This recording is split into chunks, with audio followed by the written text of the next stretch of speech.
All right. Thank you, everyone. Welcome to the Tuesday, October 14th, 2025 Tumwater City Council work session. And I believe that we have Councilmember Von Holtz is excused this evening. And I have not seen Councilmember Kathy yet. And Councilmember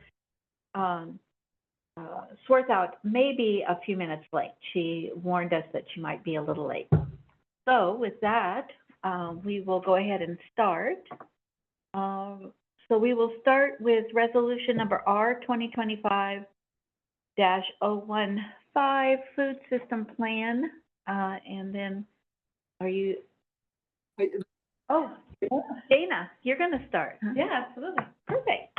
Thank you so much for having me here tonight. My name is Dana Bowers.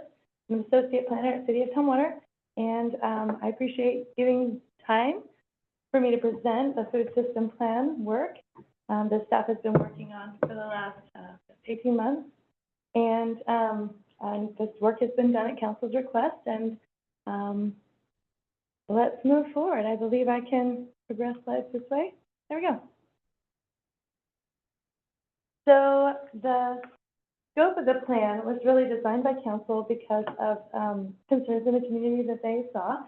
And we wanted to recognize that the food system plan, or the food system itself, is complex and regional. So that it was really important to scope this work effectively so that we were working on the things that we had the most control over. And so council recommended that we stick to three main areas, and they're that we're going to support increase the food access, and we're going to reduce food waste, or work to reduce food waste, and we're going to support food production and processing through this work. And just looking at policies, goals and policies that lend in those three areas. So when we think about the narrow scope, and we're thinking about this level, engaging with regional partners is going to be really necessary to do this work. We know that Thurston County Solid Waste manages, Thurston County manages solid waste facilities, and we think about the food in our region and how far afield it can come from in some cases. And we also recognize that the work is multidisciplinary, that it takes not just thinking about our ecosystem, how the soil provides food, but also the economic impact to our area and the social impacts in our community. So really big topic, trying to get it into a small bucket so that we can manage it and that we can recognize what parts are ours and what parts we can impact, and then what parts are other pieces. You know, we can't really extend and past our own border too much, but we can reach out. All right, so in terms of food access, we looked at the three areas, and the plan really consisted of first, a community food assessment, and it analyzed the challenges and the opportunities that come in those three areas, and the consultant provided them at a work session in July 8th, 2025. And today we're going over the proposed goals and policies with you, just very briefly and in summary form. They were included in your packet in the full plan document as well. And the goals and policies are planned for adoption by reference into the conservation and climate elements of the 2025 comprehensive plan. And those, because they're part of the comprehensive plan, will guide future decisions. So a summary, Not actually. Okay, I'm sorry. The food system plan is a standalone plan. It's a standalone. Definitely, there are policies and goals within the conservation and climate element that support that. Great, But we yes. don't necessarily tie in everything. Oh, into no, the for sure. comprehensive. I apologize, yes. Thank you for clarifying, Brett. That they are referred to in the comprehensive plan, and of course that the opportunities are definitely at the discretion of the council. So hopefully that's a little more clear. All right. So the questions that we want to ask as we're going through these summary statements is, does this plan and these goals and policies reflect the plan, or does this plan reflect and meet the needs of the community as you see them. So if we think about increasing support for opportunities to partner with local agencies and businesses to increase food access, we think about the use of existing communication tools to promote food access and programs, to provide expanded programs and opportunities for people to grow their own food, and to work together to provide greater resiliency as economic pressures increase and emergencies. So those are summary statements of the goals that are provided in the plan. I want to give a brief pause for any comments or thoughts on that. Any questions? Councilmember Dollhouse? Thanks, Mayor. Dana, thank you. I want to know, in this presentation tonight, will someone be addressing the edit requested by Terry in the email that came in today at 2:54 to council? Has everyone seen that? You're free to ask questions if you like, but Yes. we're happy to address them. So what was that again, Councilmember Dollhouse? Yeah, so an email came in today at 2:54 with an edit to goal 1.4.4 to delete temporary or pop-up. And I wonder if staff have had time to look at that, or did they receive that to provide some feedback? We have definitely received the comment and responded to Terry. We're still evaluating whether or not we think that's an appropriate thing to keep in there or not, but we definitely can come back with further information in time for your next meeting on November 3rd. Yeah, perfect. If you could just keep council informed of what staff is thinking, that would be awesome. So we're on the same page. Appreciate it.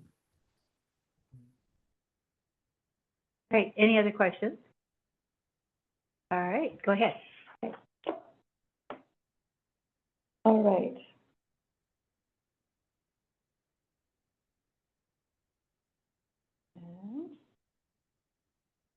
There we go. So again, like the last area, when we're talking about food access, food waste has some key summary points I want to review and make sure that council agreed with these, that they match the needs that you see in the community. So working with all levels of the food system to reduce food waste, to support partnerships for food recovery, to use existing communication tools and prevent food waste. I hope you see a theme there. And then to develop programs and partners to redistribute food. Okay, yes, City Administrator Parks. So Dana, can you explain what food recovery means? Yes, so food recovery is about when food is no longer able to be sold, maybe it has almost gotten to its resellable date or things like that, then there is a period of time where it's still useful to people, or it can be even useful for food to animals and things like that, but recovering it from the solid waste system. So making sure that we're diverting those foods into other useful means before they go just to the, and another great example is compost. There's a hierarchy of different ways that we can use that food and recover it into different uses. Yeah. Councilmember Jefferson? Yes. Thank you. And this conversation is so appropriate because the need is now rapidly growing. So when I look at food recovery, I'm thinking some of these restaurants, all the restaurants we have in Tumwater, they close at a certain time. How can we have the community work together to recover that food and to give it to our neighbors? That's what I think also about food recovery. Who can we partner with so we can stop throwing that food, good food, in the trash? I see people taking notes, so thank you, Angela. Mm-hmm. Eileen? Is that something that maybe the food bank already does? I'm wondering about part of their program that we might already have that in place with them. I don't know. I'm just not to second guess you, Angela, but just curious when you're talking about partnering that. Right. There are so. But okay, sorry. No, right. I'm thinking about, you know, some of our pizza restaurant and some of our Mexican restaurants. It's time to close. I don't know if the food bank is going to be there, you know, at 9 o'clock if they close at 10 o'clock to get some of that food. So, you know, how can we get some of these organizations to come together to say, hey, let's pick this food up on Wednesdays. Let's pick the food up from, you know, the Mexican restaurants and the pizza restaurants, and you know, have a place that we can distribute it, or, you know, freeze it somehow, you know, just that's what I'm thinking. Right, Councilmember Kathy. Thank you, Mayor. I remember several years ago, this was discussed at Solid Waste Advisory Council, and the county gave a truck for this to go and collect, and the ability to freeze and so forth. And there are restrictions. They're not doing that now, but it has been done and it has been looked into. So there might be some things that we could look back upon for information. But there were some real snags with the health department. And so, and you notice in some stores, they already do this. Like, remember, Angela, when you asked me to talk to Safeway, they here locally on Cleveland, and they don't throw away anything that's still edible. They have people they give it to. So Right. we'll discover that some of that is going on. But I think we could do a collection of information and see what the gaps are in that process, and tell them it would be a way for us to show off what we're trying to do to help people. So how we gather the information here will be important, and we don't need to waste some time doing it since there's already stuff going on. So I just wanted to say it's a great idea, Angela, and I'm all for it. There are just some gaps in it that you're absolutely right. The waste is too much. Well, you know, just another thought. We could ask at the places that are giving food, saving things for the food bank and so forth. I see the cart at Costco even, and ask them who else we could talk to expand it, or something like that.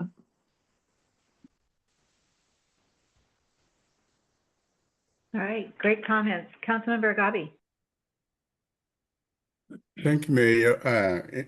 I'm just going to add on to what Angela and Councilmember Jefferson and Kathy were just talking about. I think that locally that is already happening. What I mean by that is that some stores and restaurants actually don't throw their food away at the end of the day. They have a way of who come there and either buy or they donate or go to food banks. So that's already happening. We just need to tap into could it go to a different source? Because if it's already happening, we don't have to reinvent the wheel. So that's what I want to say. Great, thank you. Any other questions, comments? All right, go ahead.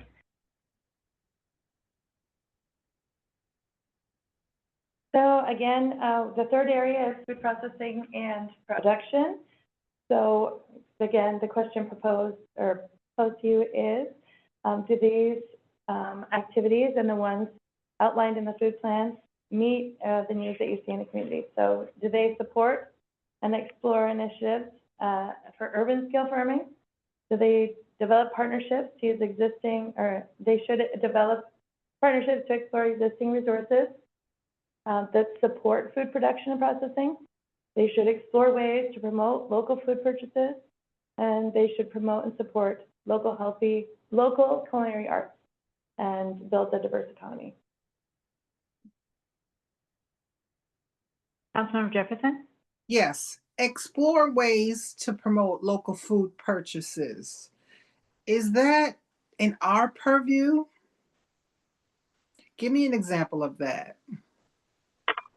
I think that's why we wanted to use the word explore, because there are some things that are going to be in our purview, like how we procure things as a city, and maybe if we have events like a staff appreciation event, how do we choose to do that, and how do we set an example for lack of a better way of saying it, for the community to then also utilize our local food vendors and our local produce, local production.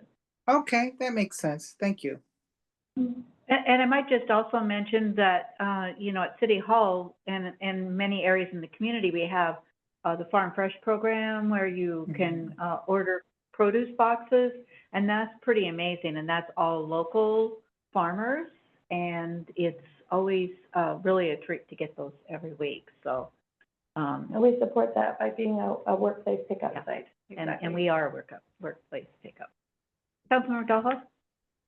Thanks, Mayor. Just thinking about this, where we're at today, has this been shared with the new director of the food bank, John Flicker? Like, I know he's new, and have we scheduled a time for him to come where we can get to know where he's at?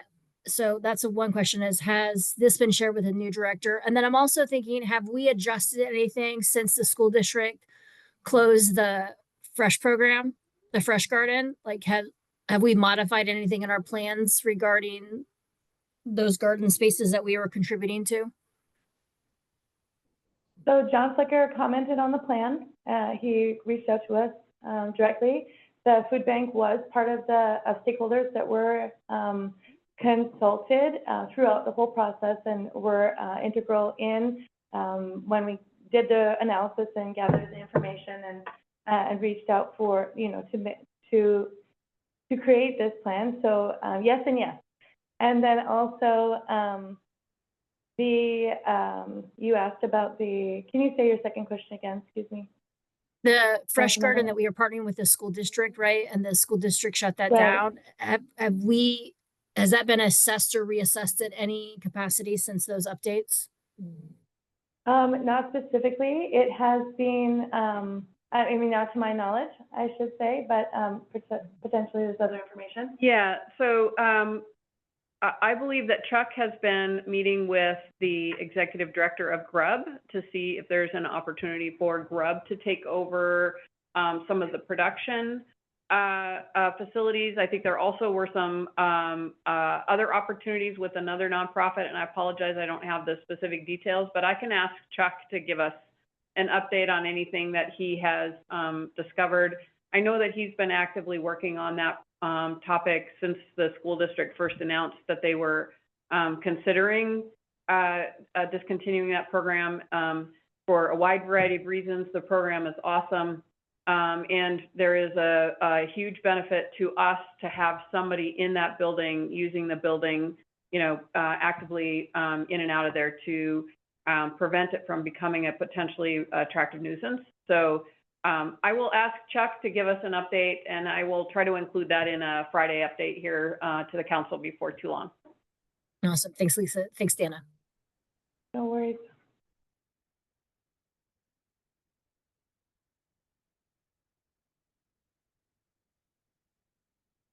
So just to give you a little bit of background about what review has already happened, the Planning Commission has had extensive review and was briefed, and then had 4 work sessions with this work. And the checkpoints really anchored this work to the community priorities, and since it was a local initiative and not led by state or federal policy. So we wanted to make sure that along the way there were multiple checkpoints with both Planning Commission and also the General Government Committee, to make sure that this was on track with the request from the council. So Planning Commission also held a public hearing to accept testimony from the public on, that was September 23rd, and received 4 comments in advance, one of which was John Flicker, and John Ficker, and other members of the public, including some potential partners, like the Community Farmland Trust, provided comments, and those were provided to you in your packet. And then 2 attendees provided comments verbally at the hearing, and those are available via recording. And then any other comments have been provided to you by email, and we discussed that as well. And so after the public hearing on the 23rd, a unanimous vote was passed to recommend for the Planning Commission to recommend adoption, and here we are. This is where we are. All right. Any additional questions? All right. Anybody? Oh, Councilmember Jefferson. Yes. So when is the timeline?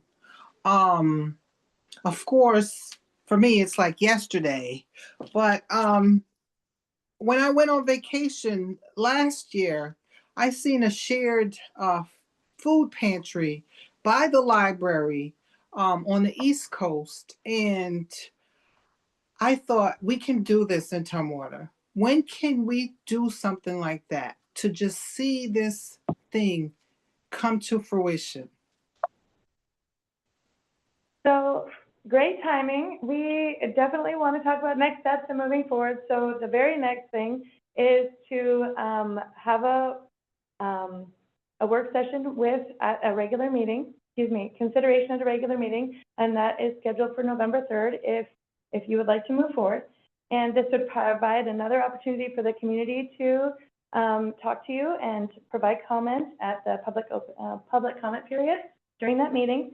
And then after adoption, what we'll do is take the opportunities in the plan and prioritize them, and then those go into our 2026 work program. And we, as we're drafting that work program, we already have the space and time set aside to work on implementing those items. And so it will depend on a few different things in terms of what gets added. There will be some items that will require additional resources and additional study, and then there will be some items that we can just look into implementing right away. So it will be the council's discretion, and thinking that, in my opinion, it would be good to use some of the items that are so-called low-hanging fruit and make sure that we're addressing those things. And then things that need further study, maybe we schedule those out as budget allows, because it will require staff time and potentially other resources. So that would be considered low-hanging fruit, right? Because when I read that area, Hoodley Loop, get 100 pings a night, that means that we need this like yesterday. So hopefully that's low-hanging fruit and we can get this moving. Thank you. And for further information for Councilmember Jefferson and the other members of the council, you will see the draft 26 work program at your December 9th meeting. The Planning Commission will be reviewing it in November. As Dana has said, we have allocated hours and time to do implementation for the food service plan. It's really a discussion at that time, I think, with the council about what are the true priorities of things we should take on immediately. Would be a good way to have that conversation. Thank you, and thank you, staff, so very much. I appreciate this. Councilmember Doha. Thanks, Mayor. One of the things I'll plug with Angela is the adopting the little free pantries, right? There's been an ongoing discussion since then that organization has become a nonprofit, working with the police guild, working with the firefighter unions, working with the food bank. So I would love that. I know I've talked to Brad a lot about that, and Dana, like, not to lose that, but adopting little free pantries along with the lending libraries and having that, I think that is low-hanging fruit and is not a lot of staff time, because we already have volunteers to build them. We have one at Mountain View Church, one by JJ's, one in a manufactured home park. There is a need. There have been requests. So by having the city adopt that, and it's already a nonprofit, there's no liability to the city. They have their 501c3, they have their insurance, they have all that stuff. That's something I'd really, really love to see, because we have other neighborhoods that would like to do that. So I don't want to lose that, like, not stressing staff out, but something that has been supported, that people are waiting and they want the support of the city to, like, map those out of showing those locations. I would love that. So thank you for the space. Great. All right. Any other questions? I don't think we need to do we need to do a motion or just move it to agreement to move it to consent on our next council meeting.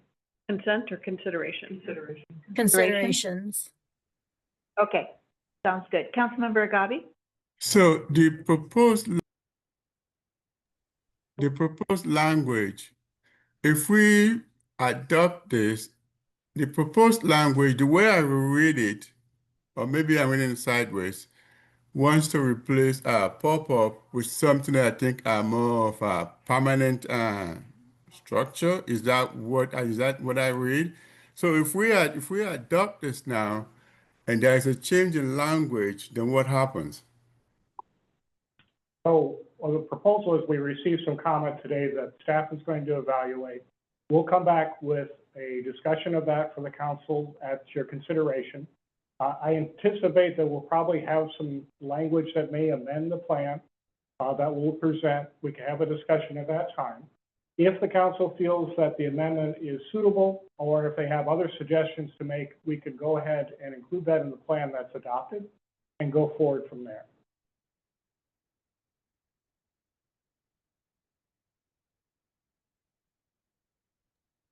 Thank you. All right. Yeah, Councilmember. So thank you for that clarification, because that's kind of how it evolved, was from that one specific site. And so having some clarification on how that will be dealt with, if that could continue. But the level of this work is amazing, and the number of people you reached out to is phenomenal. To have this kind of networking is really, really great, that we have this many people that we could, use now. So this is really good work. So thank you. I look forward to having it on consideration at our next November. It'll be November 3rd. November 3rd. Meeting. So yeah, this is really good work. Thank you. Great. All right. More to come on November 3rd. Any other questions? Thank you, Dana. All right, next item is ordinance number O-2025-017, establishment of an equity commission, and Assistant City Administrator Adams will be presenting.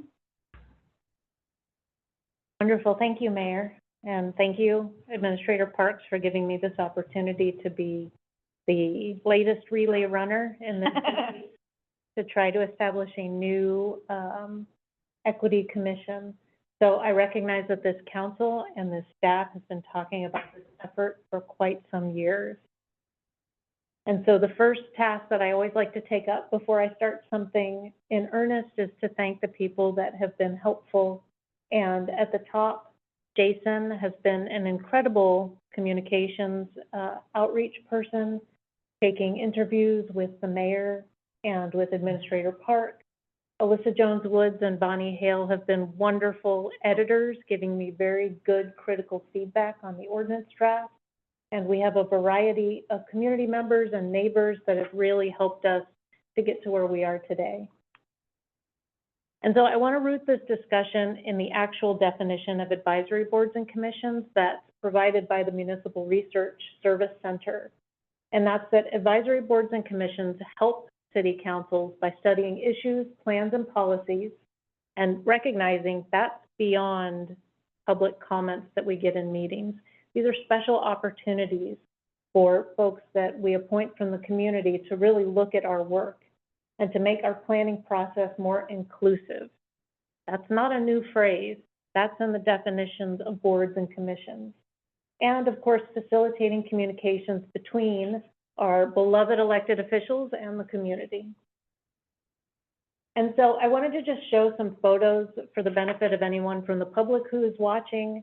Our boards and commissions are really out there looking at issues with council. So here in February, there was a tour of our transportation facilities in support of the comprehensive plan development. And so council and our planning commission was out there looking at transportation issues in real time in rainy conditions. And then we have members of our tree board giving away seedlings and educating the public and answering questions, celebrating Arbor Day.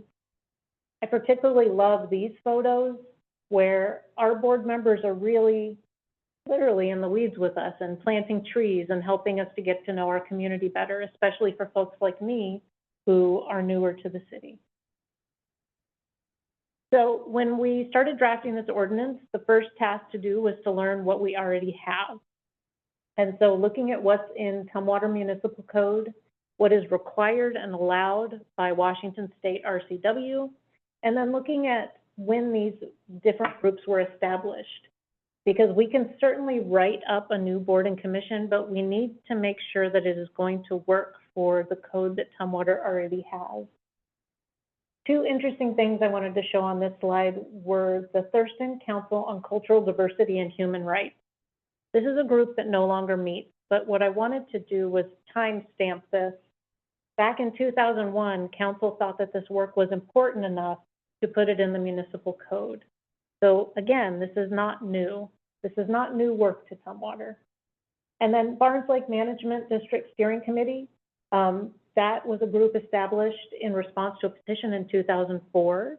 So I wanted to recognize that that's one of our boards and commissions, but for the purposes of planning, we're really looking at these advisory boards and commissions. And when we're looking at what our equity commission could look like, we're going to look at what is our general approach to membership, to terms, and to special allowances and residency requirements. And so this is where our city attorney and I really sat down and looked at what we've got going on. And something interesting, fun fact about Tumwater, you don't have any term limits. And so that's really fascinating, and it has resulted in you having long-serving, really dedicated, like members of LTAC who have been on LTAC for 25 years. It's incredible. And so when we talk about the ordinance, I'm going to go over just the technical parts of the document. I want to pause here and say, this conversation is about the technical parts of this, about making legal space for this group. There are lots of conversations to have in the future, but today is about putting this into law. So what's included in the ordinance? We have some introductory language that references important markers in Tumwater history and important legacies. We talk about the purpose of the group, what the membership looks like, what their terms are, and distilling duties and responsibilities from all of those items. What's not in here is an application process, because that really shouldn't be part of the ordinance. That's more of a process, a policy. That's something that we come up with council after the ordinance is passed and after we're sure that this is what you consent to. And then we're not talking about what groups or underrepresentation. We're not defining that in the ordinance, because that can change over time. The makeup of your population can change over time, and so we don't want to lock in any particular definition of ratios right now. And that's really something that can be included in charter language, in discussions with council and the potential commission. Youth representation is also a common aspect of equity commissions and different boards and commissions. But as we're looking at improving all of our boards and commissions, we talked about a couple of options. And one of them is taking our general code for boards and commissions that applies to all of them. And that could be a place where we add a youth representative, or there could be a group in the future. But from my experience working with equity commission and a youth council, I can tell you that youth councils are an entirely different, it's an entirely different group that requires care and a good amount of staff time. And then a stipend program. This is a natural discussion that's had with equity commissions. Stipend programs really come from a recommendation from an equity commission. We don't write that into, that's a conversation that comes from a recommendation, comes from research, and comes from council. So those items, I just wanted to notionally, anything that's kind of associated with common discussions, I wanted to address those. So the first section is the purpose. And so the purpose of this commission, this draft commission, is to identify and promote activities, to enhance participation, to address existing gaps and barriers, and to provide recommendations to City Council. In the ordinance, it's in a nice, beautiful paragraph format, but I wanted to make sure that I was very clear about what we're seeing the purpose as. And I want to address the first bullet particularly because this could cause some questions. So we want to identify and promote activities related to city services and facilities that foster a more welcoming community. That doesn't mean that broader discussions won't happen or can't happen with this group. It's that we want to make sure that as a baseline, we're very clear what they have the power to do. And then membership terms, shout out to Karen for helping me to remember to put in staggered terms in the beginning so that we don't have to fix that later. So we looked at how staggered terms were produced by our other municipal code entries. And so we would like to start 4 members off on 3-year terms and 3 members off on 2-year terms. The reason we want to do this is so that we don't have everyone up for reappointment at the same time. And also for new members who might be intimidated by service, this is a bit of a recruitment benefit as well, because if they're a little daunted by a 3-year term, we can offer a 2-year term. And then looking at what is the traditional approach from Tumwater, we wanted to provide some mechanism for UGA representation. I own the bias that my previous role was at a city with a very large UGA, but Tumwater, the proportions bear out to 1 member. So that is, we would like to include 1 member from the UGA. That doesn't mean you have to have 1. You can have 7 members within the city, but it gives council some flexibility there. And then all of that is distilled into these 3 duties and responsibilities. That's to provide awareness and feedback. Number 1 really gives situational awareness. Giving situational awareness to council about issues of inequity in city facilities and services. That could also be issues in the community. So we're not saying that it can't be more expansive in the future, but we want to be really helpful and clear with our commissioners when we give them these duties and responsibilities. We want to identify existing gaps and barriers. We really want people in council chambers when we're having meetings. We want planning commission meeting attendees. We want people to look at our plans and policies. So how can we identify gaps and barriers that those of us who are already here don't recognize because of bias? And then seeking greater participation from underrepresented community members in city activities, including events, governance, and public policy. And so there's that tricky phrasing there, underrepresented community members. That can be one of the first tasks, programs, projects for an equity commission, is to set the baseline of the data. And I understand we had equity toolkit efforts that were done before. We still have those best practices. We still have that information. And so that is the duties and responsibilities. So this is my staff recommendation. This is the end of the presentation, and I look forward to your questions and your comments. Any comments? Councilmember Swarthout.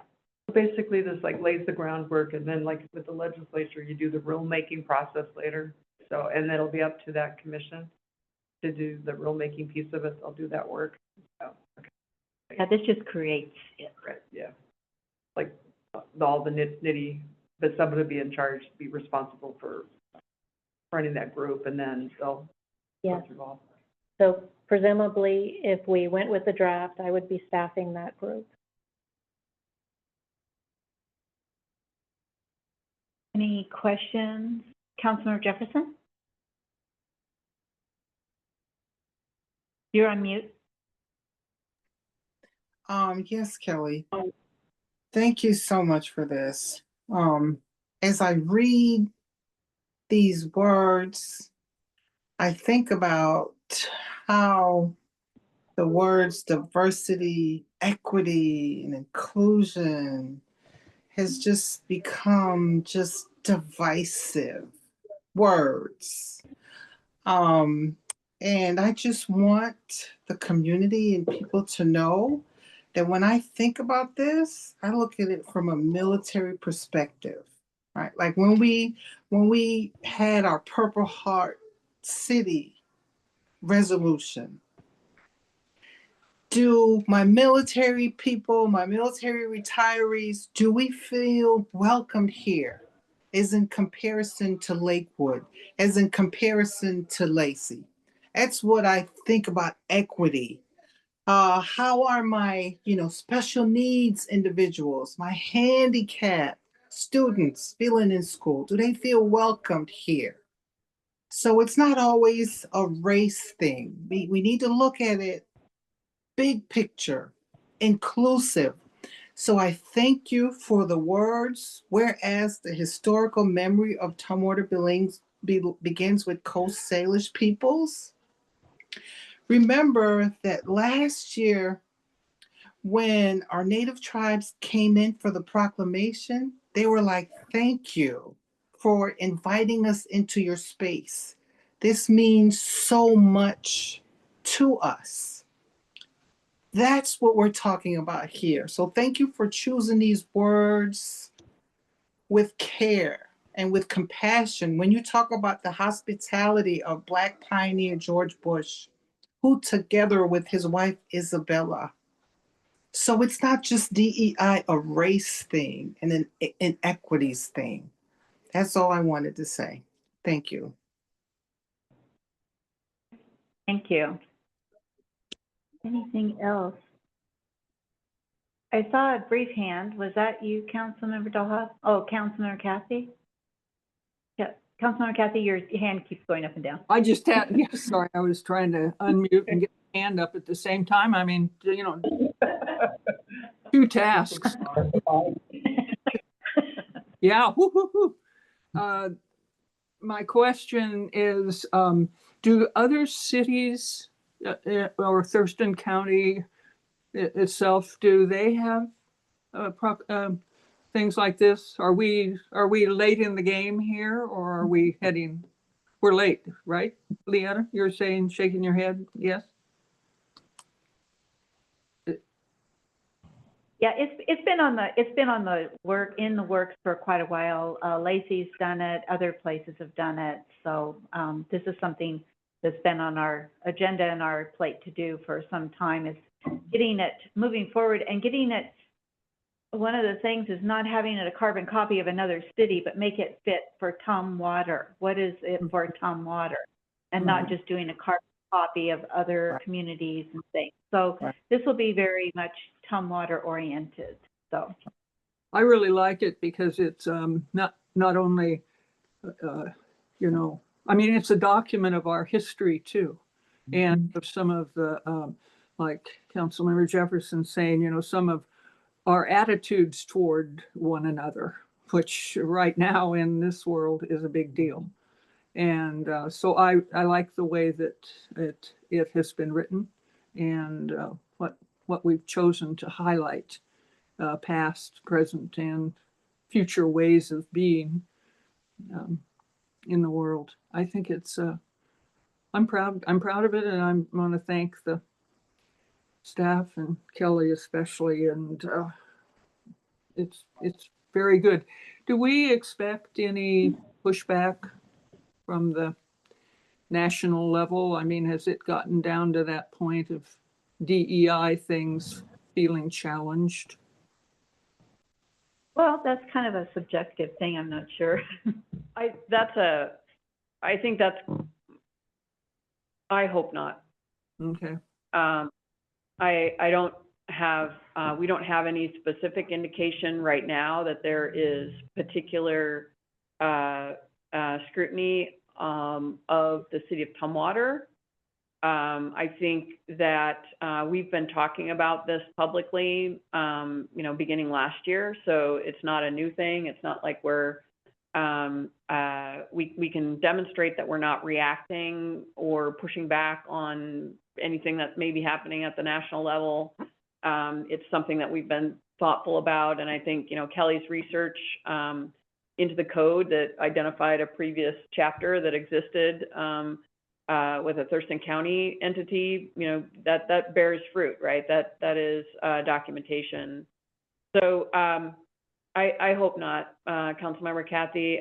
I feel like this is an important step for the community. It's something that we've been talking about for a while, and I'm hopeful that we can do as Councilmember Jefferson said, and just be able to start doing the good work that this group can help us with, and start addressing what it is that our community can do to make sure that people feel like they belong here and that they're in a great place.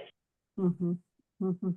Well, it certainly, on paper accomplishes that, so it's, timely and well done, and, I'm 110% behind it. Great. Yeah, one of the things when we first hired Kelly, I said, guess what gets to be one of your first major projects?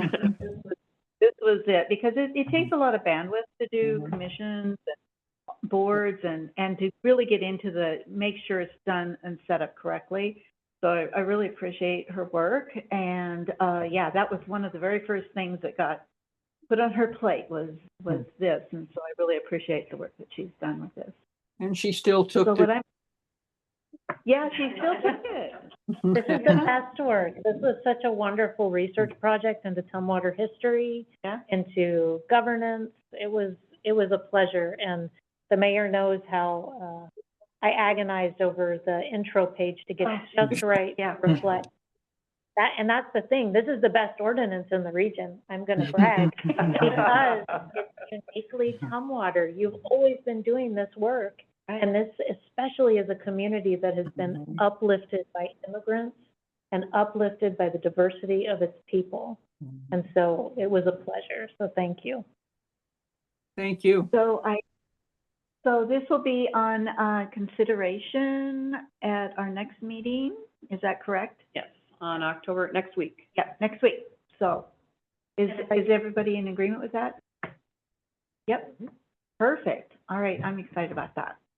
Yay, we've got this accomplished. That's just really, and then the work will really begin. This will just lay the foundation, and then we'll have a lot of work to do after that to get it up and running. So, all right, next item is strategic plan discussion, and I will hand it over to City Administrator Parks.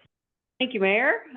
So for the council members that are on in Zoom land, I have handed out a hard copy of the draft strategic plan that you have in your packet. And I'm also going to put it up on the screen. Am I going to be able, Tracy, to scroll through, or you'll? Okay. Okay. I'm gonna ask if there's a way to zoom in on this just a little bit to see if we can get it bigger on the screen. And since we have to scroll through it anyway, that's kind of that would be helpful. Thank you. No, I think that's good. Are you able to see this? Is it comfortable enough? Okay. So this is an updated version of the strategic plan from the one that you had in your packet the last time we talked about the strategic plan. So I was just going to walk through the work that we've done since that last time, and take any comments from you and suggestions. This is an ongoing process. We are continuing to make changes. As you have changes or things to think about after tonight's meeting, if you want to give us any additional feedback, either with a phone call or emails, we would love to have that. So in terms of where we are currently with the draft, if you scroll down a little bit, we've got the table of contents. We're continuing to keep that up to date, and we'll add the page numbers as we begin to finalize. The letter, which is on page 2, will be actually from all of you, all 8 of you, to the community. So we'll definitely take a shot at drafting that and make sure that you each have an opportunity to take a look at that before we final this strategic plan.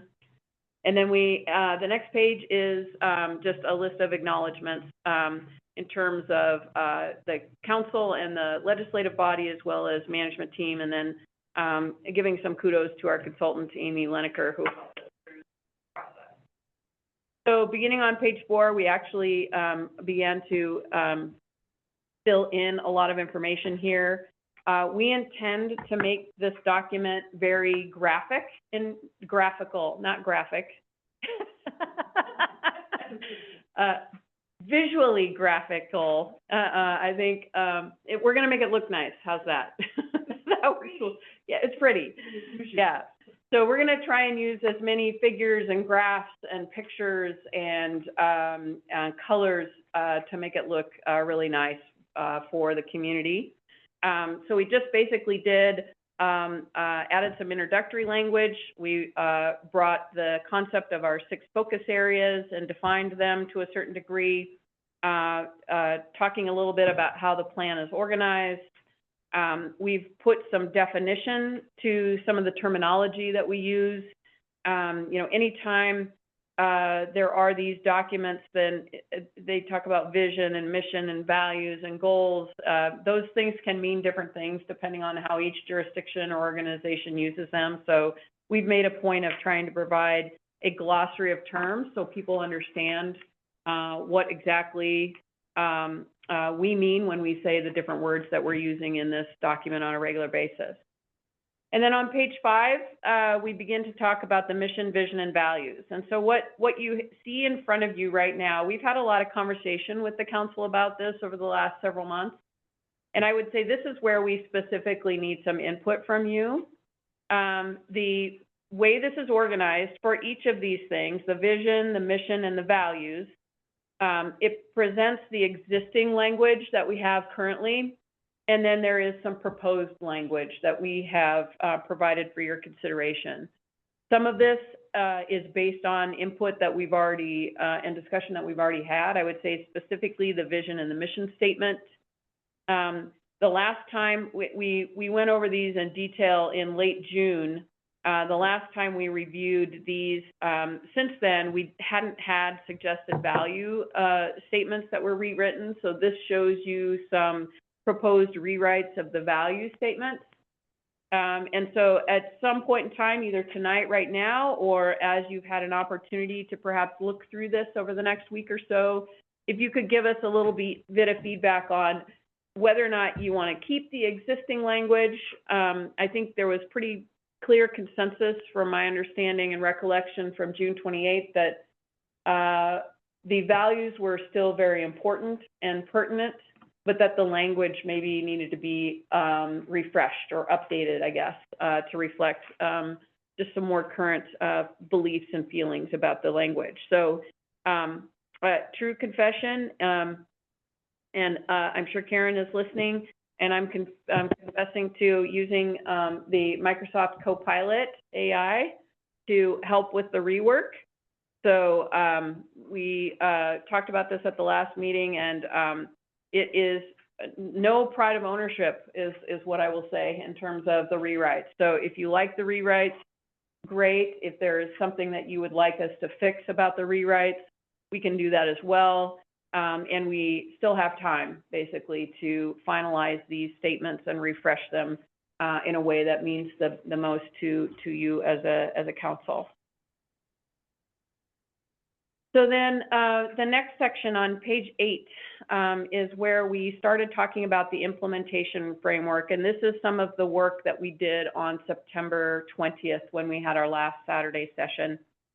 So we talked about roles and responsibilities in this strategic planning process. You'll recall the way it was originally organized on September 20th, for those of you that were able to be there. One of the changes we specifically made is you said we need to put the community members first. So we moved community members up above city council, and we just provided some basic statements about how these different pieces of our community contribute to this strategic planning process. We discussed the criteria. You recall we went through a somewhat painful process at a work session. And even though we initially believed that all 25 questions that we had were pertinent, we deferred to cutting back on some of that language. And when we get to the appendix, I will show you what we've done with all of those 25 questions. But in essence, there are these 5 overall criteria, and the intent here is these are really the legislative or policy-oriented questions that are intended to help guide the prioritization of the different action items that we have in this strategic plan. The strategic plan schedule is something that is we also discussed in September. This is intended to describe, and we are definitely going to have a graphic to help demonstrate this, but this is intended to describe how the different timelines of the strategic plan is a 6-year look. The action items are intended to be updated periodically throughout that 6 years as we make progress or as priorities change. And then we will be having annually these work plans that we give to the council, very similar to what we're doing with the long-range work plan, very similar to what you're going to see with the, actually the tree board is going to be doing an annual work plan. Alyssa Jones-Wood is going to be coming to you with a proposal for their work plan. The intent is that we have a very similar process each year going into the next year that really identifies for each of these action items and these priorities that we've set, that you've established, what actually we are going to be able to accomplish with regard to those different things in each year. So the schedule will describe that generally, but then we will have a graphic that helps to describe that more visually for, and hopefully it'll make more sense with a nice visual graphic. And then we also talked about what happens if we set all of this work and something comes up midstream and it's something that, it's a new opportunity and the council wants to reprioritize or add it in. We will have another graphic and another more detailed explanation that'll talk about how the council will review those new and emergent issues, compare them against the prioritization criteria, and talk about what happens to it in terms of those new opportunities, in terms of the already existing priorities. What if we shift our attention to something new, what do we maybe need to adjust in terms of priority in our other existing action items that are in this document? And then we get into the actual focus areas on page 10. So remember, this was the work I think that we did also on June 28th. And essentially what we did is the goal statements that you see in this table on the right-hand side, these are the previous strategic priorities that we had. So these are the 6 priority statements that we had. So what we did is we took the shortening and broadening of the focus area titles, and we just kept the goal statements that you already looked at and reviewed and had as a guidance over the last number of years, 6 years at least. So we've included both of those things and, been able to incorporate a lot of the work that you've done previously. And then each of the next few pages are the specific focus areas with their goal statements. And then there are a list of the more generally stated action items. What are the things that will move the needle in terms of achieving the goal statement for each particular focus area? So we've identified the general action items, and then we've identified also which department we anticipate will be leading or co-leading the different action items. And so these are the basis then of the annual work plans. And the thing that's very different about this document than any of the previous ones, when we get there, is you'll have a first look at the actual annual work plan for 2026 for each of these focus areas.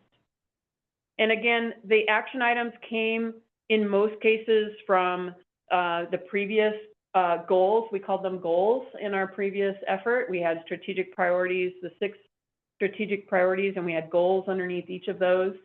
So based on the input that we've gotten from the council, both I think mostly in June, we have incorporated a lot of those different goal statements from that previous effort in here as action items, and maybe adjusted some of the language.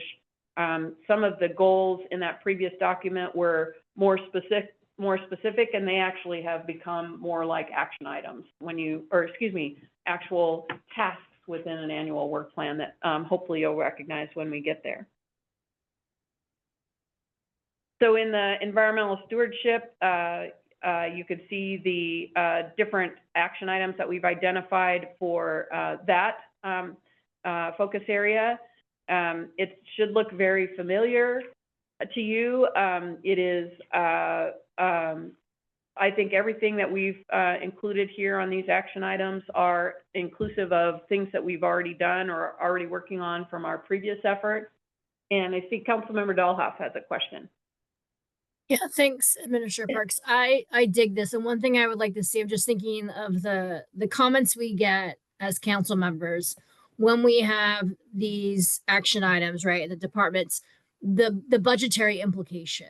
Like, so is there a way to link this to where it's at in our budget, right? Because our budget reflects our priorities.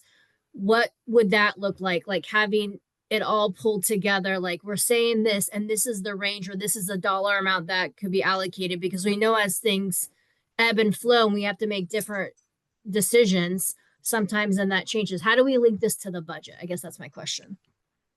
Yeah, I think it's cyclical, right? It's always cyclical, and I think that's what you were describing very adequately. I think more so, the budget itself needs to be able to reflect these priorities in terms of identifying different projects and items within the budget itself that implement these different action items. So this document is annually going to guide, and biannually is going to guide our budget development process and our work plan items. And it's incumbent upon us to be able to describe to you and to the community transparently how it is the budget numbers are reflective of these priorities and action items. Thanks. This whole framework is what, and the work plan specifically, is what we are going to use as staff to continue to report to council on our progress. And so that will hopefully all, it's a framework that we can use to structure our budget development, our reports to council about progress, and be able to actually transparently describe and document progress towards meeting these important action items. I dig it. I would love another column, like however that could look like, for maybe like how many departments it impacts, like the budget range, or what biennium budget it's going to be more of a priority or not, or just something like that that connects it.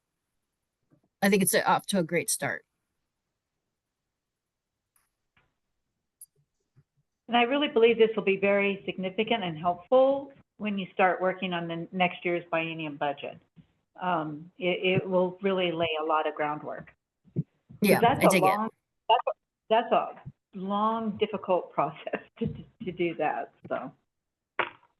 Yes, thank you for that, and we will see what we can do to try and just something in your graphics, right? Not graphic, but graphically appealing, like to show like everything we want to do or everything that we hear does have an associated cost. So what does that look like, right? So if you're asking for this, it has to come from somewhere. So thank you, Lisa. I really appreciate this.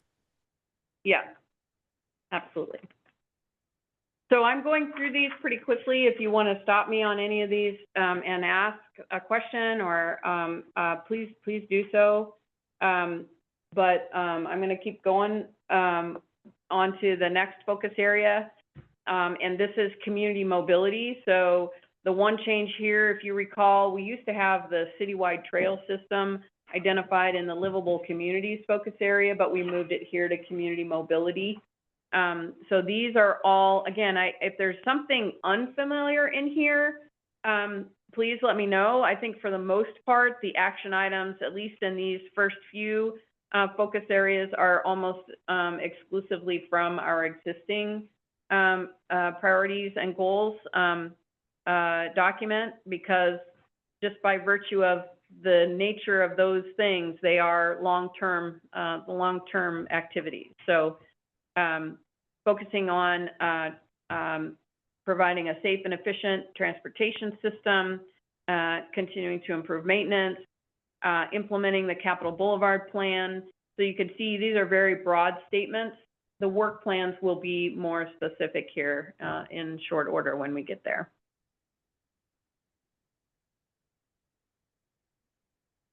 So then on the health and safety focus area, there are a couple of action items that have been added here. By virtue of conversations with both the fire chief as well as the police chief, and also in response to comments and issues that we've heard from council. Several of these action items that you see at the top here are things that have come out of the strategic plans that both the fire department and the police department have completed. Those plans were completed in a general timeframe that weren't necessarily conducive to including them in the previous strategic priorities and goals document, but they are something that are here, that we've been able to incorporate them then here into this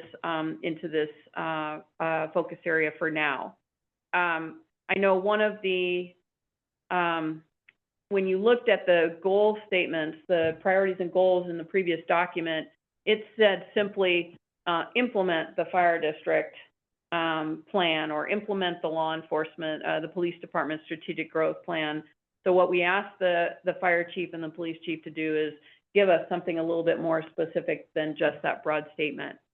One of the things that's really important to understand from a staff capacity standpoint, our law enforcement, our police department has been asking for additional law enforcement staff capacity just to meet the core responsibilities, which is basically service delivery, calls for service.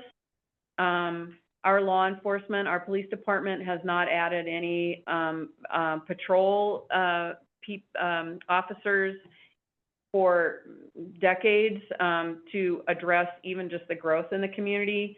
So there are going to need to be some conversations around how we increase our staff capacity just to meet our core service delivery demands, in addition to then being able to identify enhanced services like community policing programs or our business support services, our victim support services, those things that are identified in the strategic growth plan.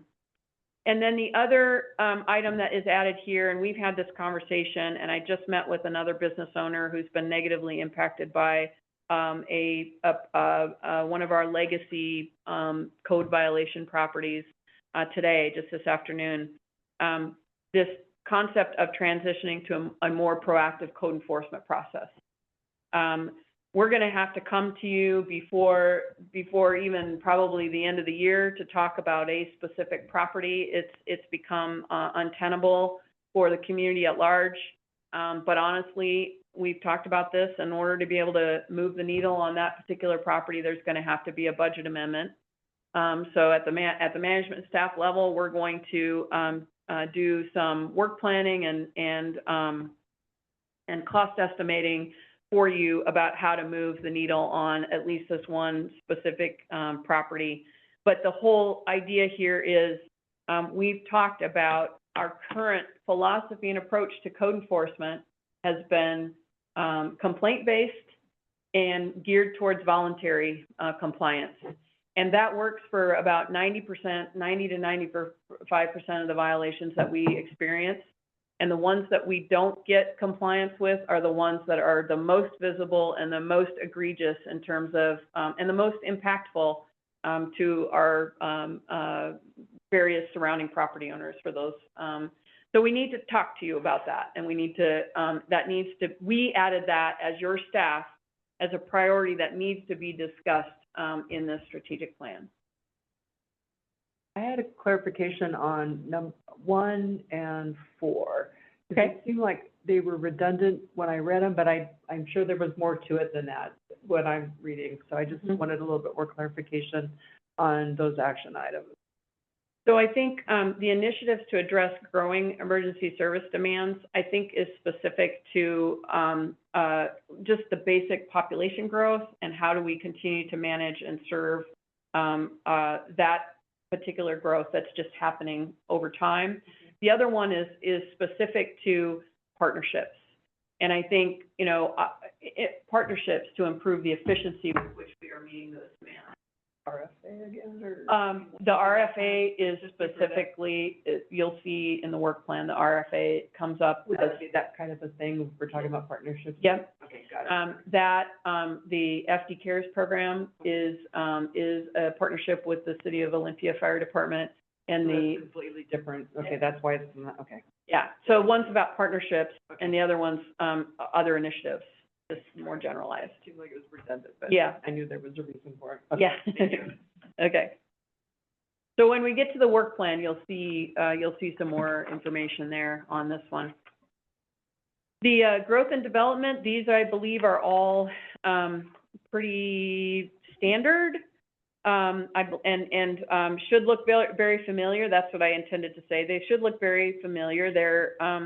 They are consistent with what we have talked about in the past, and as well as what we've been talking about for the last couple of years in terms of brownfield revitalization and attracting new businesses. And I think, you know, we just had a great example from Councilmember Jefferson's efforts around promoting tourism in Tumwater. So these are action items that seem to fit within the growth and development focus area, and I believe, again, are pretty much repeats of things that you've already seen or heard about or discussed. And then the Tumwater Excellence, this is really about, this is internally focused. So this is about our workforce. This is about sustainable financial strategies. This is about providing solid professional development and training resources, not just to staff, but also to council. That was something I think we heard specifically at one of our retreats this summer. Finding ways to attract, retain, and support the volunteer board and commission members that we have identified as we were just discussing this evening. And again, I think there's a lot in here that you will find familiar in terms of the different action items. So then the next part of this document really are the appendices. So what we've done with this is where we had the list of 25 questions that we've broken out. So we've broken the 25 questions. I think it was Councilmember Althauser had a great point during our work session on prioritization criteria, right? Pull the legislative policy-oriented things out. Those are the things that the council can discuss as we're talking about the importance and prioritization of these different things. And then there is still some technical exercise in terms of technical knowledge that your subject matter experts, your department directors can bring to the table to help advise you on some of these things. So we've basically separated out the prioritization criteria into two main components, the legislative policy and the technical. The legislative policy prioritization criteria was broken down a little bit further so that as you are adding new items into the overall work plans that might impact other things, there were some additional questions that you'll recall from our conversation. So those have been grouped and categorized under that new opportunity criteria. And then on page 19, that's where our focus area work plans begin. So the way these are structured, we'll have a beautiful, very pleasing to the eye way in which to display these. These are the annual work plans that staff is going to present to you as things that we are going to be able to accomplish in any given year towards making progress on the action item. The way this is organized, you see the title of the focus area and the goal statement, you see an action item, and then you see the different things that we are intending to do, more specific, the tasks that we are intending to do in 2026 in order to start making progress towards that action item. This is what we are going to use to help report back to you. This will be very specific to help us with our budgeting processes, and this is what we're going to be using to report back to you on our progress. One of the examples that I provided to you a long while ago was an example from the city of Olympia. And actually, if you go to Olympia's webpage and you type in council work plans, you'll get a document that has basically a series of tables. And it is very much oriented and organized in a similar fashion, but it's in table format. And they provide a clear progress update on these different activities, and that's what we hope to do for you throughout the year as we're continuing to work on these different ideas. So this is your first look at these work plans. These work plans were developed with the help of the directors. Some of the words and the tasks were previous goals, as I stated, because they were a little bit more specific than the action items were stated.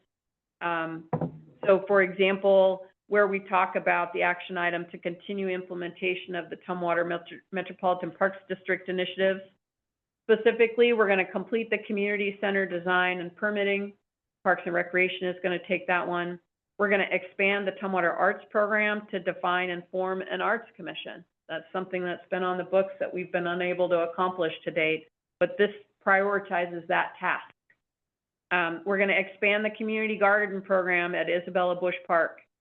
Some of these things we're already working on. I will confess and freely that we tried to put what we're already doing in here because we don't have a lot of capacity to do new and different things. But we also need to do better in terms of talking to the council and sharing with the council what it is we are doing. So that's what you will likely hear and see throughout these different focus area work plans. So we have a couple of options. We can spend some time actually going through these. I would suggest we could also take some time and give you the opportunity to digest these a little bit more thoroughly. Our path forward was to bring this to considerations at your November 3rd meeting, but we have left open the option of having another work session on October 28th. So we can put this on the agenda for October 28th and perhaps specifically ask for you to bring thoughts and comments on anything and everything in this document to date. And by October 28th, there are a couple of, we'll hopefully, definitely by November 3rd, we would plan to have the very pretty, nice looking document as the document that you're looking at by then. Any thoughts on your preference for, yes, Councilmember Dahlhoff? Yeah, thanks, Lisa. I need more time just for me. And sorry, Beatrice is really needy, so she's in this meeting right now. Could you also, as we move forward, could you highlight what's current and what's new so we get a feel? So what I'm also trying to think is that balance between all of our departments. How do I see when you're doing your graphics, the load of everyone? That would be great, like some visual of where are there gaps, where do we need more staff, and then what is current and what is new. And I would like more time, so I like your idea about an additional work session. Okay. Yeah, we can definitely do that. We can talk with the management team tomorrow even and have them run through some of these action items and have them indicate for us. Kelly has been doing the lion's share of the coordinating and collaborating with our director team. So we can have her continue to do that and have some indication of what are we currently working on and what really begins to mean new resources. Absolutely, we should be able to do that. Yeah, and then we could give you we could resend the draft out in Nextcloud at least the week prior to the October 28th. Yeah, and then we could, and if you have comments before then, please send those to us and we will incorporate them. I think from here, we can probably do track changes. It was difficult to do track changes on the previous version because we were adding so much. It was like it was not a complete view yet. So we left this clean as is, but from here, we should be able to do track changes. Yeah, I'll wait until you load it, right? Because I don't want to have to keep doing it. I'll wait till your next version, and then I would love to go in and just add some comments. I think that's a great idea. Okay. I can make a quick Yeah. addition. It's really helpful to have all the language edits so that we can start putting this in front of test readers who don't have any context for this. And then we can start getting their suggestions on what infographics would help them to understand. So if we can really get the language dialed in, then we can really start getting the infographics and to get this by our communications team to see what they think. Yeah, we are, Kelly, we will likely keep some of this format in terms of ensuring that this document remains accessible to people. We want to make sure that it is visually pleasing, but also very accessible to our community members. You know, the best strategic plan is the one that has lots of dog ears on it, and we want people to read it, we want people to use it, and we want people to see it. So, yes, so we will work on getting this updated and have the directors identify, particularly in the work plan, which items are things that they're already doing and which things might require new resources. And we will get that draft to you very soon, and we will ensure that we've got this topic on the work session for October 28th.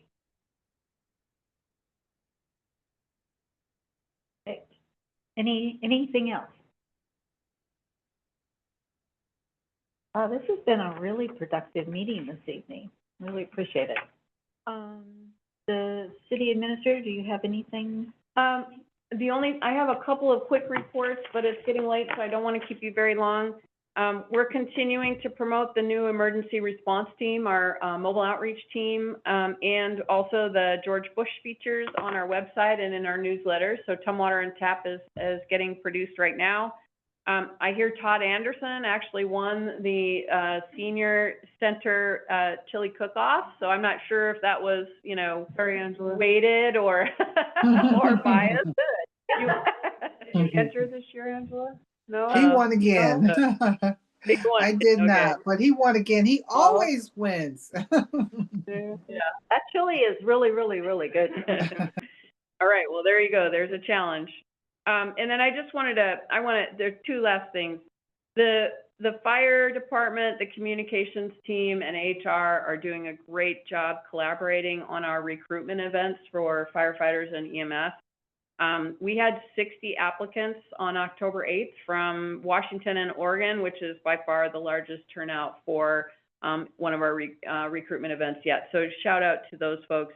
And then lastly, the Deschutes Valley property purchase from Loft has closed, and we are now the proud owners as of today of some parcels that are immediately adjacent to the warehouse property in the valley and adjacent to the Deschutes River. So we've got a property management team set up amongst the directors to try and make sure we're covering all our bases and we're managing that new property appropriately from the outset, making sure it's insured, and begin the process of keeping it in good care until we figure out what the best use of that property will be, hopefully through the planned action EIS process. And that's all I had. Great. And I was going to mention that the senior picnic was great, and Todd really was really good, and it was a really good turnout, and so I'm really enjoy it. I think that's like the last outdoors one. I think they have a Christmas one later on, so that was really good. So with nothing else to discuss, we are adjourned, everyone. Thank you so much. Thank you, bye-bye.